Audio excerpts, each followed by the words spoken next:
Bryson Graham in his introductory press conference yesterday said that the Chicago Bulls are on the ground floor. He said the team is in the developmental stage and that there will be not taking any shortcuts. So this draft is going to be the real test, the first test of his vision, and we're going to get through this draft. And on today's episode, I want to take a look at, based off what Bryson Graham has done in the past, I want to take a look at which players that I think he could potentially target at picks number 9 and picks number 15. We're talking about that based off the archetypes of the players that he's drafted prior. We're going to get into all that plus more right after this.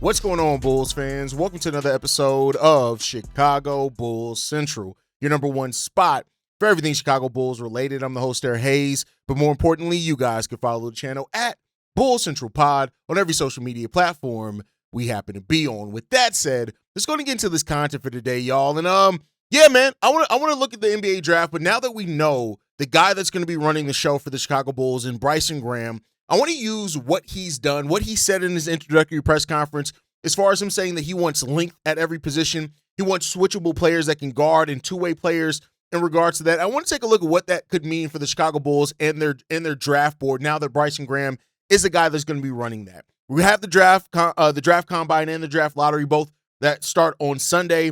I can't wait to get through that draft lottery, see exactly where the Chicago Bulls are going to be picking at. But Bryson Graham has spent 15 seasons between starting off with the New Orleans Hornets at that time, but moving on from that across player development, video scouting, draft work, assistant GM, and GM roles. He then, of course, went over to Atlanta to be, the vice president of basketball operations there. He comes over here to be the senior vice president of basketball operations for the Chicago Bulls. So they hired him. Specifically, one of the things that Michael Reinsdorf pointed out about Bryson Graham is that they hired him because of his talent evaluation, his player development, and the leadership that he can possibly bring to this team, right? I think when you look at his draft history, it does, reveal a type of archetype that he has, right? Not every pick was the same or anything like that, but I think when you look at it, he does like long wings, defensive connectors, right?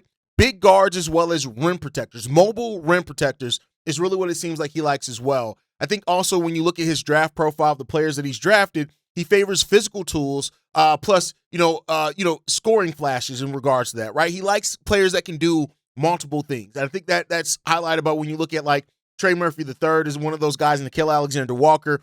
Dyson Daniels and Herb Jones are more defensive specialists, though, in regards to that, but he's had that. So I think when you look at the fact that the Bulls have multiple picks in this draft, and why does that matter, right?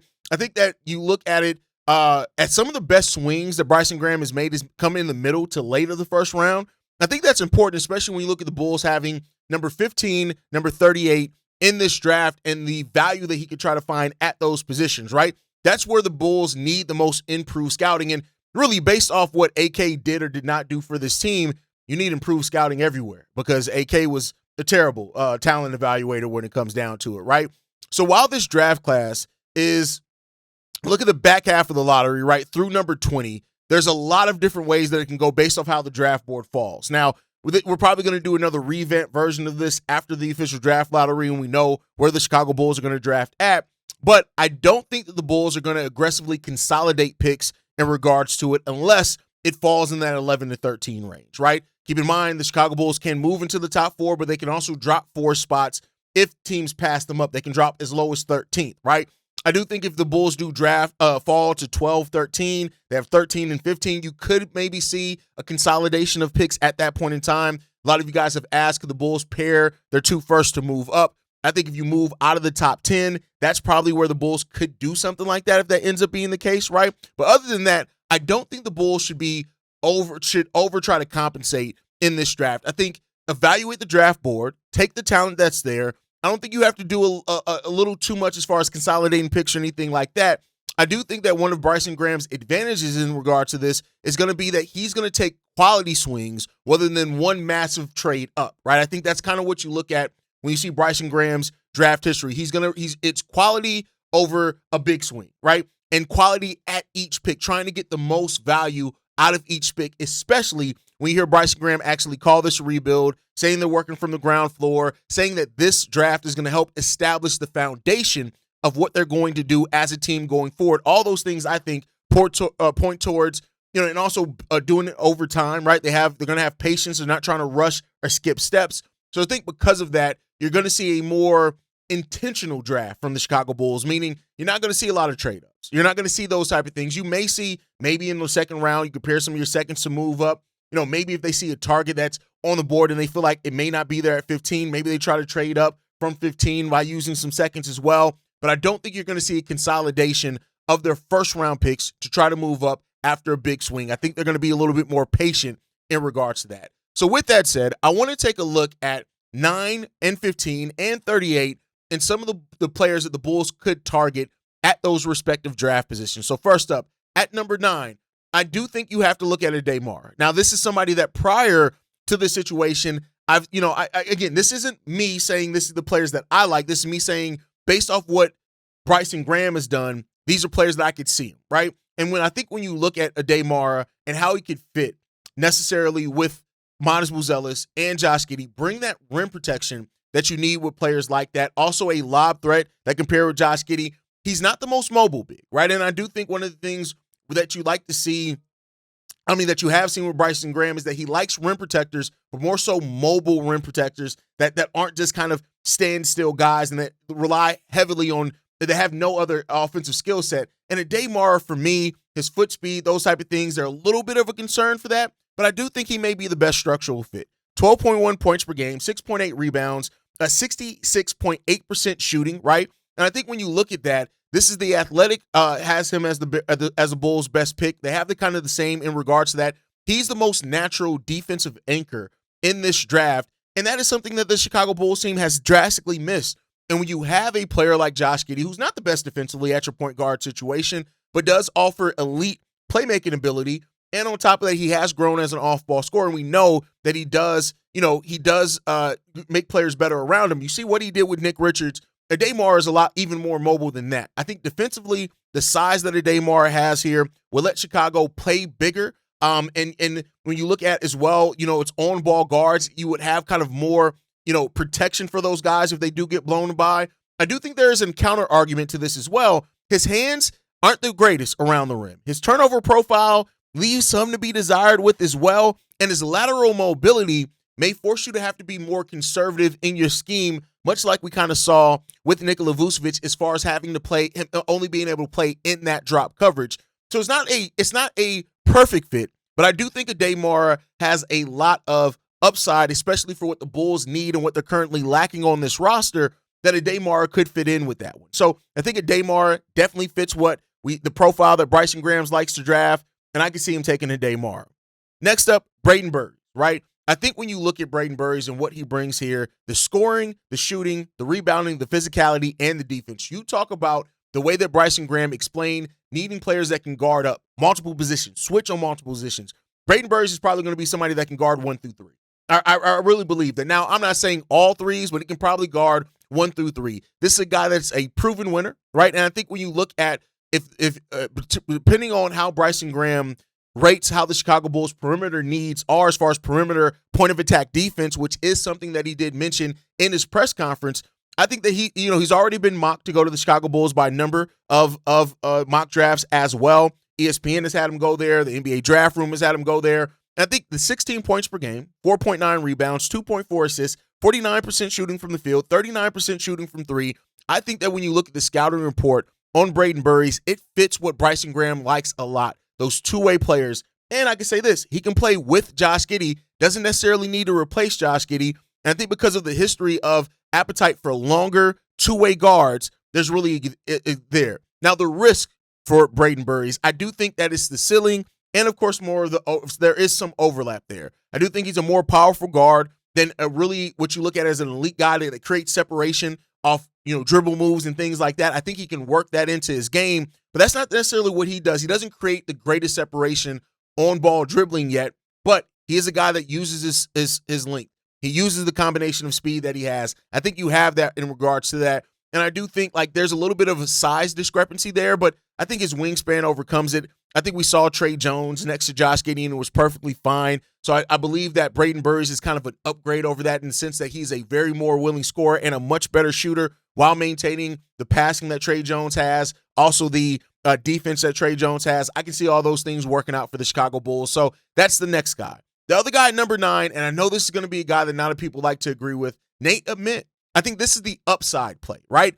And so I think when you look at this, Aday, the most straight line kind of need that the Chicago Bulls have. Brayden Burries, the best of both worlds. Nate Ament is the more upside play there, right? Now, there is some repetition there with Noah Essengay already being on the team as well. But like Bryson Graham said, nobody's untradeable, but that also doesn't mean that anybody's going to be traded, right? But I think when you look at the stats, 16.7 points, 6.3 rebounds, 46 made threes as a freshman, I do think he's a guy that mocks have going all over the place. The draft combine is going to say a lot for Nate Ament. But I also think if you look at what Bryson Graham said as far as building this jumbo, switchable, interchangeable kind of front court and things with that, Matas Buzelis, Noah Essengay, Nate Ament, I think that all fits into that when it goes down to it. Now, Noah Essengay, especially now that it's reported he's 7 feet tall, maybe actually it does develop more so as a center, but we'll see in regard to that. I do think if you're offering any type of counter to that, you're looking at the fact that, the Bulls already kind of have a toolsy power forward pile there with Noah Essengay, Leonard Miller, if you want to throw him in there as well, and Matas Buzelis. So maybe it's not necessarily the best use of assets to go after Nate Ament. I think that Bryson Graham and his evaluation over Leonard Miller and how he sees him is probably going to play a large part into that as well. But those are the players that, looking at Bryson Graham's profile at number 9, make the most sense. Oh, and by the way, I didn't say this at the start. Anybody who's asking why I didn't talk about the top 4 players in this draft, the top 4 are the top 4, right? If the Bulls go into the top 4, we going to take who we going to take, right? I think, Darren Peterson, AJ Debonsa is my number 1. Bryson Graham even mentioned AJ Debonsa saying, hey, the BYU guy didn't win a championship, but that doesn't mean he can't be a championship player. So I think that kind of shows some there. But regardless of that, the top 4 is the top 4. If we land in the top 4 on Sunday, you best believe I'm going to give my thought process on the top 4. So I think when you look at that, those are based off Bryson Graham's draft history paired with the Chicago Bulls need. Those are 3 players that definitely stand out. Am I saying they're the only 3? No, I'm not willing to say that either, but I do think these are definitely 3 players that wholeheartedly stand out for the Chicago Bulls. Aday, Brayden Burries, Nate Ament. Let me know what you guys think on that down below. Now, next up, with the Portland pick at number 15, right? I do think that one of the guys that the Bulls are going to look at is Jaden Quantins, right? Now, the thing with Jaden is we all know it's the injury, right? If it wasn't for the medical history, he would be a top 10 pick. I have no doubt about that. But I do think that because of that, that could be why you want to take that upward swing on him, right? I think at number 15, it's clear the defensive upside that he has, that developing as a rim runner, those type of things. He's the type of guy that if the medical's clear, I think that you have to trust the upside. So do the due diligence on the medicals first. If you feel confident on those medicals, Jaden Quantins is a great pickup there potentially at number 15 because you can get lottery level production out of him potentially. I think that when you look at a guy, when it comes down to it, he protects the weak perimeter defenders, which is really good. He raises the backline defense and rim protection ceiling of the Chicago Bulls as well. And I think when you look at it, the only real counter to him is that only played 4 games in Kentucky after knee issues flared up post the ACL injury, which is a big thing there. The offense is still heavily rim. Everything's at the rim for him. But with, the players that you can get in other places, like if you do a Brayden Burries and have Brayden Burries, Matas Buzelis, Josh Giddey, I think you have enough perimeter there, so you need somebody like him when it comes down to it. So the one question becomes about, does the medical profile clear whatever Bryson Graham's barrier is for medicals? What he's looking at medicals for a player, if he clears that, Jaden Quantins is a guy that I think you would do really good at drafting when it comes down to it. Now, another position switch, right? I think Cameron Carr, right? I think when you look at Cameron Carr, if you were to go big in the first round, Cameron Carr at number 15 makes a whole lot of sense, right? If the first pick is center, Cameron Carr, 18.9 points per game, 5.8 rebounds, 2.6 assists, 37% shooting from the field. His scoring profile fits somebody that can very well fit with Josh Giddey for sure, right? I think when you look at it, his swing skill is not necessarily just scoring either. He can get stronger and he can hold up defensively as well. I think that's what it comes down to. A long arm shooter, real offensive value that's there for him, still a guy that still has upside as well. I think the main risk for him is his defensive floor, right? How low is that defensive floor? The ceiling on it, looking at his physical profile, you would like to think he can develop as a defender, but I do think there's something with that, right? So overall, Cameron Carr is a guy that I would not hate the Chicago Bulls to take a look at all. I know there are some Bulls fans that are higher on him, lower on him. We've heard before that he could have been on the Bulls board, but again, that was before Bryson Graham ever popped up on the scene. Cameron Carr is somebody that I wouldn't hate the Bulls taking a look at. Again, at number 15, I'm willing to take a little bit more of a risk, right, at number 15. But at the same time, I think is you still want to mitigate risk and go based off what players actually show you. Cameron Carr still has shown some things that I don't think, are just happenstance. I think when you look at the scoring profile that he has, the one question just becomes about, for me, how much of a defender do you really think he can turn into?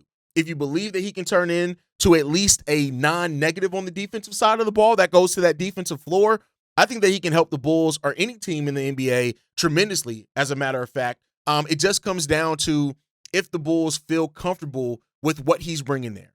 The next guy up that I think, when you look at it, is Dalen Swain, right? I think is the next guy you have to look up here. A kind of a classic wing option here. I think when he gets downhill, his rebounding, his passing, his defensive tools, and how he plays connected offense is really good when it comes down to it. There will be some spacing concerns if he's the guy that you end up drafting. Definitely spacing concerns in that sense that I don't know if Bryson Graham or anybody's going to want to necessarily, as my alarm goes off, completely overlook. But I do think that there is something to be said that there could be that. The jumper's a little bit risky, but if you trust your development department, if you do that, which it seems like, Bryson Graham is a guy that understands player development. I think that when he hires his head coach, when he builds out his staff, player development is going to be something that's at the forefront for the Chicago Bulls team going forward. And that's something that I know a lot of Bulls fans are going to be very happy to hear, is that the Bulls could finally start prioritizing player development and actually get ourselves some guys that can develop some people. So Dalen Swain is an interesting prospect for those reasons, right? Not somebody that I hate, not somebody that I love either. There are some players that I'd rather the Chicago Bulls go after than Swain, in my personal opinion. But I do think that there is enough there that you can look at and say, he's nice, man. He's nice. He's not bad at all, right? But I think you just got to look at that and say, all right, what is he going to end up being, right? Swain is a player that, I think he's going to be very polarizing early in his NBA career. But I do think that he's a guy that we can look back on as he gets time to develop and say, hey, he has some skill there that we can really look for and look at. So the risk is the jumper. That's really the jumper is the risk there. But overall, I think that if Graham were to pair Swain with a non-shooting center and Josh Giddey, the half-court offense can get a little bit cramped there. That's my personal opinion, right? But then let's also look at number 38, right? Number 38 for the Chicago Bulls. I do think Alex Karabon is a guy that you have to look at for really good value, right? I think with that, really high floor when it comes down to it as well.